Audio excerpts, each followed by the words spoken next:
Hello everyone, my name is Augusto Suarez and I'm going to be presenting on Sheltered Instruction Observation Protocol, or otherwise known as Siop. We're going to start by having a quick story time. It's going to be in a different language, so if you don't speak a language, don't worry. We're going to have some time to dissect it and discuss what the story might mean, but try your best to see what you could pick up. Había un granjero con un caballo salvaje. El caballo era muy difícil de domar. Un día, el caballo se escapó hacia el desierto. Los vecinos dijeron, ¡qué mala suerte! El granjero respondió, ya veremos. Pasaron unos días y el caballo regresó con otros caballos. ¡Qué buena suerte! Y el granjero dijo, ya veremos. Con toda la emoción, el hijo decidió domar uno de los nuevos caballos. Resultó que se cayó y rompió una pierna. Los vecinos dijeron, qué desfortunado, qué mala suerte. El granjero dijo, ya veremos. Más tarde, ese mes, el ejército reclutó para la guerra, llegando a la ciudad para reclutar a todos los jóvenes. El hijo no puede ir debido a su pierna rota.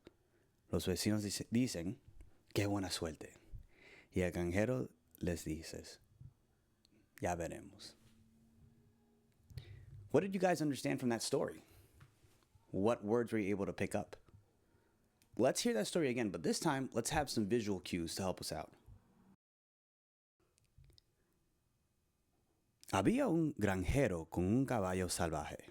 El caballo era muy difícil de domar. Un día, el caballo se escapó hacia el desierto. Los vecinos dijeron, ¡qué mala suerte! El granjero respondió, ya veremos.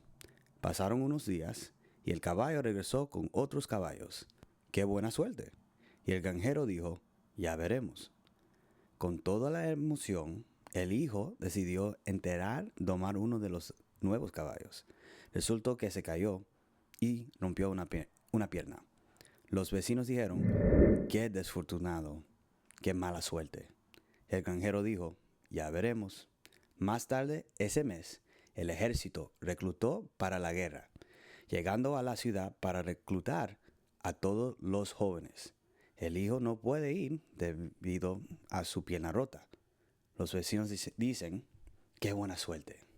Y el granjero les dice, ya veremos. So some of the key vocabulary here is we'll see, ya veremos. Horses, which directly translates to caballos, and suerte, which means luck. Now, if you were able to pick that up from the story, I mean, the context of the whole story, right? We're seeing a farmer who loses a horse, gets 3 horses, son breaks a leg, and avoids a war. And the key concept here is that we really can't know until we go through the process and figure out whether something's good or bad.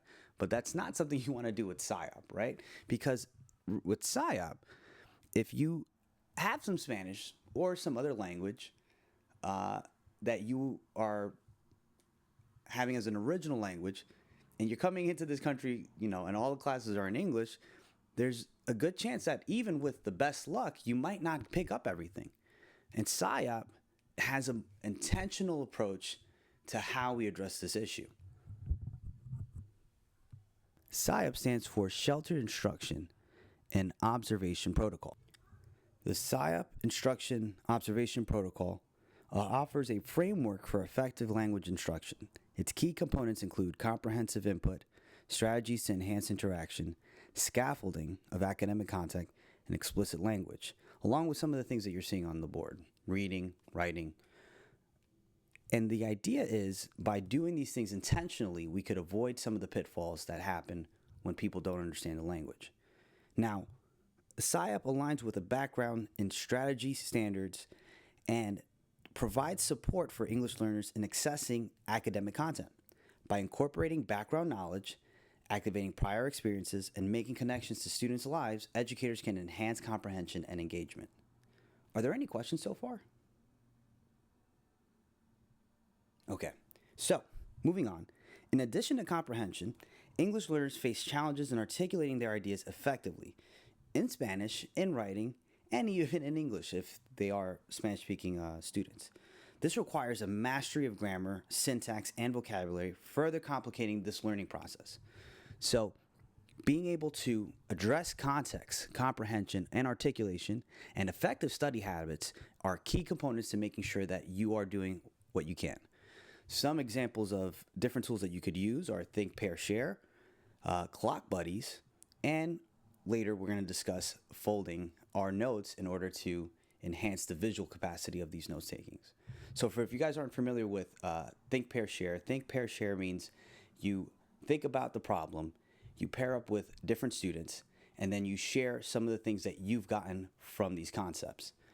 Clock Buddies, students are assigned a clock where they will put names of people that will be assigned to them or paired up with them based on the time set by the teacher. So for example, if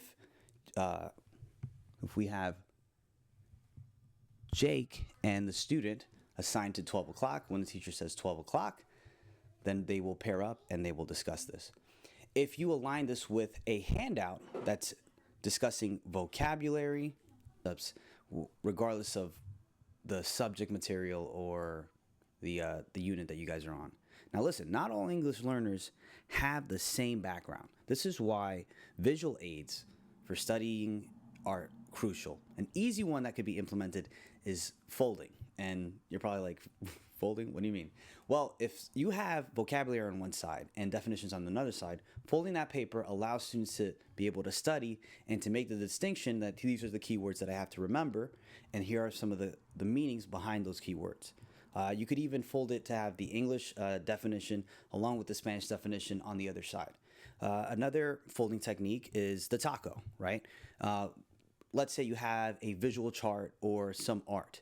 You could have a description on the back of the paper that when it's folded could discuss what is the importance or significance of some of this art, or even some pie charts, graphs, bar charts, and gives the student, in a sense, maybe some cheat notes for that concept. The idea is by creating a visual aid, you're able to connect to that part of their memory or that part of their understanding. And this is just one intentional way that you could approach students who have that hang up with a different language. Now, it's important, and I'd be remiss not to mention this. As a teacher, you do have IEPs, 504s. You do have students who need modifications. The key thing here is when you have a mixed group of marginalized students, it becomes easily overwhelming trying to address every single student for their specific needs.